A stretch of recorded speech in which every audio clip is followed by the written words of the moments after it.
మనం అత్యంత హృదయ విదారకమైనటువంటి సంఘటనలు కేరళ రాష్ట్రంలో చూస్తా ఉన్నాం.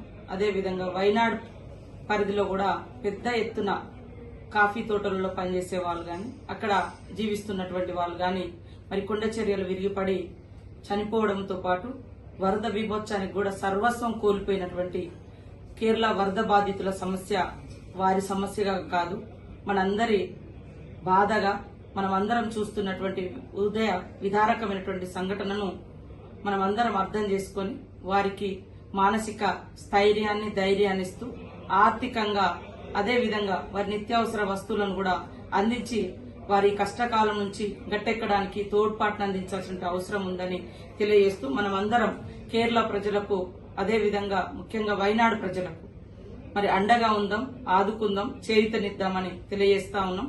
కేరళ రాష్ట్రం అన్నా వైనాడు ప్రాంతం అన్నా కాంగ్రెస్ పార్టీకి అదేవిధంగా రాహుల్ గాంధీకి ముఖ్యంగా నాకు కూడా ఆ ప్రాంతంతో ఆ రాష్ట్ర ప్రజలతో కొంత అనుబంధం ఉంది.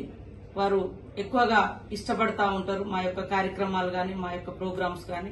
వారందరూ క్షేమంగా ఉండాలని మనస్ఫూర్తిగా కోరుకుంటూ మేము మాకు తోచిన పద్ధతిలో చేయూతనిస్తాం. మీరందరూ కూడా చేయి కలిపి కేరళ ప్రజల్ని వరద బాధిత ప్రజల్ని ఆదుకోవడానికి ముందుకు రావాల్సిందిగా కోరుతా ఉన్నాం, విజ్ఞప్తి చేస్తాం.